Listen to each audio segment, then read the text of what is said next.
nanti Datuk tunjukin ya surat naik sidiknya Nepos. Aduh, ya kan? mau banget Terus dong. naik sidiknya Suneo. Ya udah guys, udah laporannya Doktif itu sudah naik sidik semua rata-rata. Gitu. Kayaknya ada yang bilang kasus MM kok nggak kelar-kelar. Tenang, masih proses, guys. Lagi udah ada penyidikan kok semuanya. Masih dalam proses.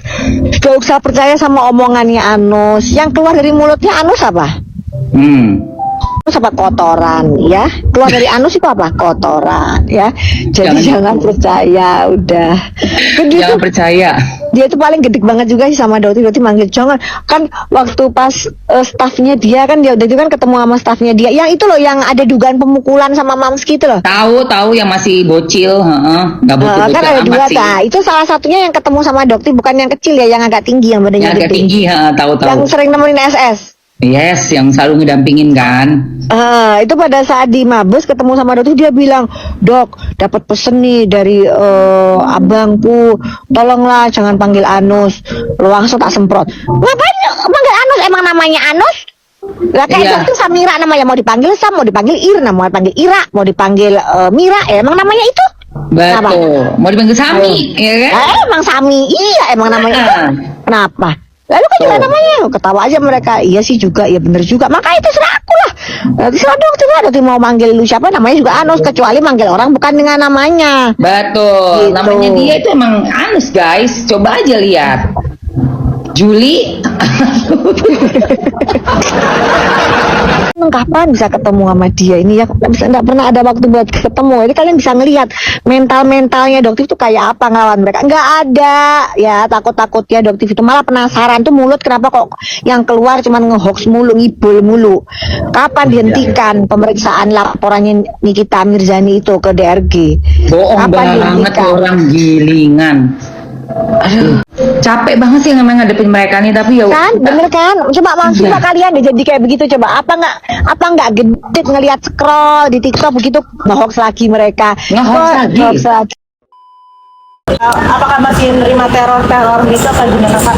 Udah, karena nomornya juga udah nggak aktif lagi, handphonenya juga udah nggak dipakai lagi. Mungkin masih ada dampaknya kerugian atau apa? Nah, itu kan nomor berbisnis ya sama partner kerugiannya itu sih. Ya karena kan terganggu di video call gitu.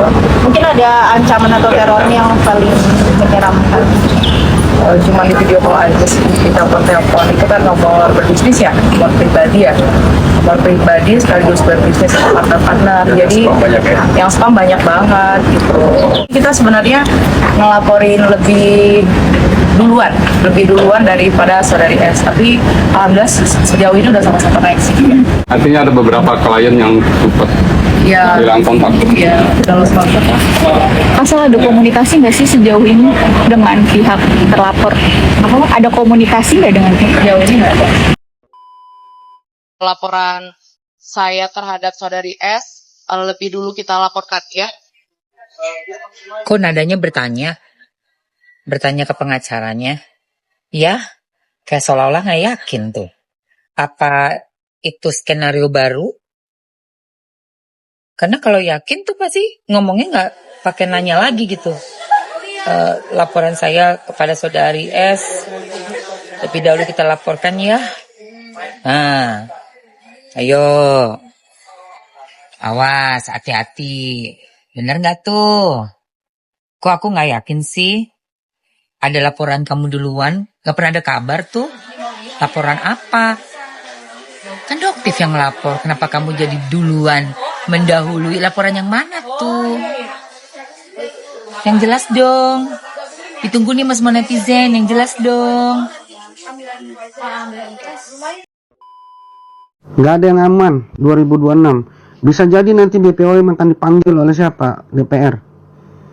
Untuk dimintai apa? Untuk dimintai keterangan. Kenapa bisa kasus ini berlarut-larut, kemudian berkembang sampai seperti ini dan membesar seperti ini, dan tidak ada tindakan tegas BPOM terhadap siapa? Para pelaku yang diduga pelaku owner nakal ini.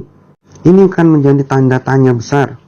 Ingat, JPU itu bukan dewa, bukan Tuhan yang mana mereka tidak bisa salah. JPU itu bukan Tuhan, bukan dewa yang tidak pernah bisa salah. Kita bisa melihat dari kasus apa, ada oknum DPU ya, di kasus Amsal Sitepu kemarin saja sudah bilang ada kesalahan di dalam apa, menulis atau mendakwa itu. Sampai akhirnya apa, anggota Komisi 3 DPR itu meminta untuk penangguhan dengan jaminan mereka. Dan di situ sudah ada apa, permintaan maaf. Jadi tidak menutup kemungkinan bahwa di dalam kasus Nikita Mirzani ini tidak menutup kemungkinan ya, ada sesuatu hal yang janggal juga. Tentunya ini akan menjadi suatu atensi juga dari mana Komisi SKB 3 Menteri itu undang-undang ITE hanya bisa diakses, berlaku jika bisa diakses secara publik. Dan WhatsApp itu nggak bisa diakses secara publik. Jadi hanya orang yang tahu nomornya Doktif, nomornya Dokter Nanang, itu berbeda ya. Yang dikatakan bisa diakses secara publik. Contohnya apa? FB, Igoy, akun sosmed lah ya. iya. Pak digembokkan gimana ya, nggak bisa lah. Gitu loh, itu aja udah janggal, itu. Udah gitu sampai detik ini Doktif tidak pernah mendapatkan SPDP, itu udah pelanggaran prosedur, tau nggak? Kan dia ngomong begini, kita membuka perdamaian seluas-luasnya. Doktif bilang, Doktif menutup pintu perdamaian serapat-rapatnya. Masih di detik terakhir aja masih bisa bohong loh Ternanang. Besok itu dia panggilan di Jakarta Timur. Besok banget. Besok Jumat. Hari Jumat itu. Tanggal 10. Besok April. Surat sudah diterima. Bisanya dia bilang begini. Sampai saat ini kita tidak menerima surat panggilan. Mungkin nyasar kali. Nggak bisa, orang penyidiknya sudah kontak ke Anusnya, Anus iyain. Iya, besok datang. Beda SS itu. informasi yang beda. Jadi apa yang di wartawan berikan, ya diberikan itu pernyataan dengan aslinya itu berbeda banget, guys. Udah berbeda banget. Pengen tak keruas aslinya, gue pengen tak keruas. Makanya kalau ketemu tuh pengen tak keruas. No, siapa omonganmu? Orang besok kamu dipanggil kok. Klienmu dipanggil kok. Heran sama ular ini. Tetap jadi ular. Nggak berubah-berubah.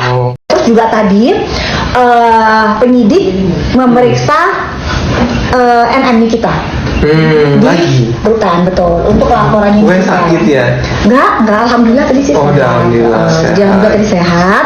Penyidik memeriksa Aminiki ya di rutan gitu. Ya, jadi tadi memeriksa Aminiki. Tentang apa itu yang diperiksa ya? Tentang laporan ke DPRD tentang produk yang sama kayak Sunil. Oh, jadi ada juga lagi. Ada, kan itu saksinya juga. Karena kan agak lama ya.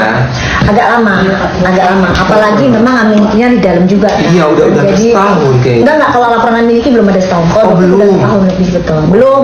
Relatif aja setahun lebih ya kan. Berarti Tapi kita Aminiki awal aja. sudah di dalam baru buat laporan. Sudah di jalan baru buat laporan itu. Tapi si Anus bilang kalau laporannya itu sudah dihentikan. Oh, jadi nggak jalan. Padahal tadi pemeriksaan tadi apa? Jadi penyidik datang ke rutan. Terus pokoknya yakin, nah guys, pokoknya sejak percaya, pokoknya dari itu kalau ngelihat itu ya pernyataannya Anus lagi bikin hoax lagi, ini kenapa nggak selesai sih Nus? Hobi banget sih Nus. Terus tadi itu penyidik Polda Metro Jaya meminta keterangan dari Aminiki, itu terus siapa yang datang yang menemui Aminiki? Siapa yang nemuin? Penyidik itu bukan tuyul. Paham nggak sih? Kak Sel giliran dipanggil oleh pihak penyidik atas laporan Doktif, alasannya sakit, kata Doktif. Padahal pada saat pemanggilan kemarin akun sosmednya itu seharusnya sudah disita, tapi karena SS berhalangan sakit, tapi sakitnya jalan-jalan ke luar negeri. Tapi giliran dipanggil oleh pihak penyidik atas laporan SS terhadap Doktif, langsung pulang dari Eropa, terbang jauh-jauh hanya untuk ke Polda Metro Jaya dan memenuhi panggilan penyidik. Dan ada satu statement dari Kak Sel yang ambigu di sini. Kan dia melaporkan Doktif karena Doktif menyebarkan nomor telepon bisnis di story wawanya Doktif. Terus ditanya oleh awak media, nomor pribadi atau bisnis? Awalnya disebut nomor bisnis. Kak Sel terganggu nggak? Atau merasa terancam nggak? Karena nomornya sudah disebarkan oleh Doktif. Enggak sih, cuman ada yang video call aja gitu. Kemudian dilanjutkan oleh Kak Sel, jadi ini sebenarnya nomor bisnis sekaligus nomor pribadi. Lah tadi katanya nomor berbisnis, tapi tiba-tiba pernyataannya berubah. Nomor untuk berbisnis dan nomor pribadi. Jadi yang benar mana Kak Sel? Ingat loh, pada saat memberikan keterangan di BAP harus sama dengan keterangan yang Anda berikan pada saat memberikan kesaksian nanti. Keterangan Anda itu tidak boleh berubah. Mendingan Kak Sel rembukan deh dengan pengacaranya.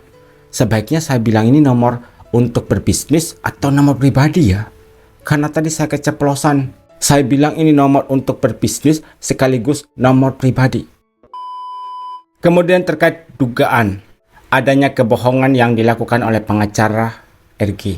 Terkait dugaan persekusi yang dilakukan oleh SS dan kawan-kawan kepada Doktif. Kata Doktif, si Bapak Julianus ini nggak mau ngaku kalau sudah mendapatkan surat panggilan dari Polres Jakarta Timur. Bahkan hari ini akan ada jadwal pemanggilan bagi Kak Sel dan kawan-kawan ke Polres Jakarta Timur.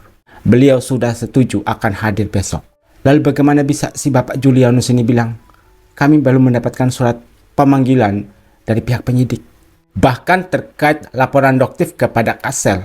Dengan kasus yang sama, laporan Kak Sel kepada Doktif, penyebaran data pribadi atau PDP.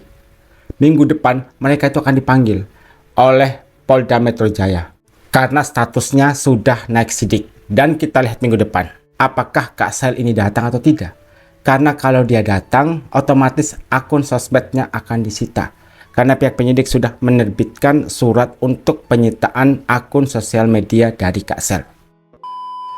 Kemudian terkait laporan dari SS kepada Doktif dan Doktif kepada SS, itu kan pasalnya sama. Tapi ada perbedaan, tempat atau wadah untuk menyebarkan nomor pribadi itu. Kalau nomor Kak Sel disebarkan oleh Doktif di story Wawa. Dan ingat, hal itu dilakukan setelah Kak Sel menyebarkan nomor Wawa Doktif di sosial media IG. Dan kata Doktif, berdasarkan SKB 3 Menteri Undang-Undang ITE hanya bisa berlaku apabila nomor yang disebarkan itu bisa diakses secara publik. Sedangkan Wawa itu bukanlah media yang bisa diakses secara publik. Anda tidak akan tahu nomor saya kalau saya tidak memberikan nomor itu kepada Anda. Tapi kan beda dengan IG. Bisa diakses secara publik. Siapapun, bahkan yang bukan followers, bisa mengakses story dari Kak Sel. Apalagi sosial media dari Kak Sel nggak di private. Semua orang bisa melihat story-nya. Termasuk yang tidak mengikuti sosial media dari Kak Sel. Dan hal ini membuat Doktif itu curiga. Kok bisa laporan Selosoki terhadap saya itu bisa naik sidik?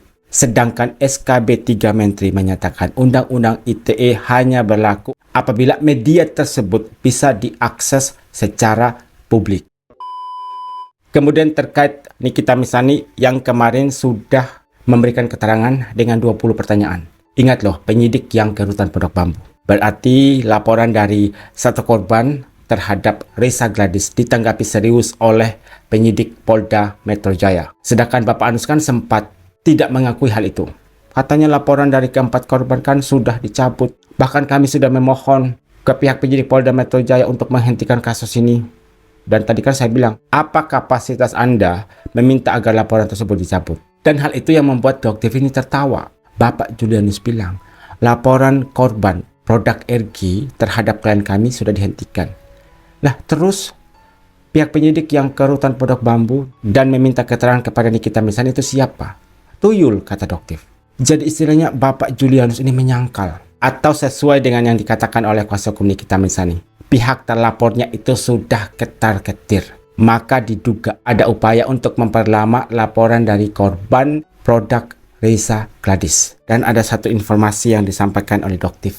Doktif akan menjadi saksi dari laporan korban tersebut. Ingat ya, Doktif akan menjadi saksi. Dan kita flashback lagi dengan laporan Doktif terhadap DRL, yang mana di situ Doktif bukan saja sebagai pihak pelapor, tapi juga sebagai saksi. RG, jantung Anda aman? Tidur Anda tenang atau tidak? Atau mulai ketar-ketir nih, mulai was-was, mulai kepikiran, karena Doktif akan menjadi saksi. Ingat, produk Anda dengan DRL itu sama. Hal itulah yang membuat DRL akhirnya ditahan. Saya kutip pernyataan dari kuasa hukum Nikita Mirzani, Reza Gladys harus ikut merasakan apa yang sudah dirasakan oleh Nikita Mirzani. Dan ada dua kejutan lagi. Hari ini, salah satu karyawan dari Reza Gladys, kemungkinan besar manajer PT Grafica, harus datang ke Polda Metro Jaya untuk memenuhi panggilan pihak penyidik dalam kapasitasnya sebagai saksi. Dan di situ dia harus memberikan keterangan yang sejujur-jujurnya, tidak boleh ditambah dan tidak boleh dikurang. Dan satu lagi, pihak BPOM akan ikut dipanggil oleh pihak penyidik.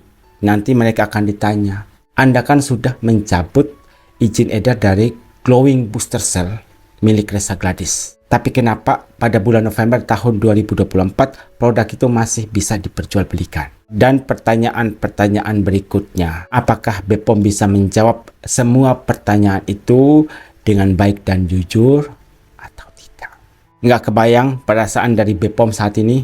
Kemarin kami sudah lolos dari sidangnya Nikita Mirzani. Kami nggak mau datang dengan alasan ini dan itu. Kok sekarang ada lagi kasus baru?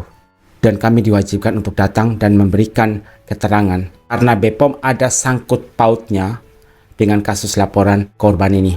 Belum lagi nanti dalam persidangan, kalau kasus ini lanjut dan akan ada penetapan TSK, otomatis pihak BPOM akan dipanggil untuk memberikan keterangan.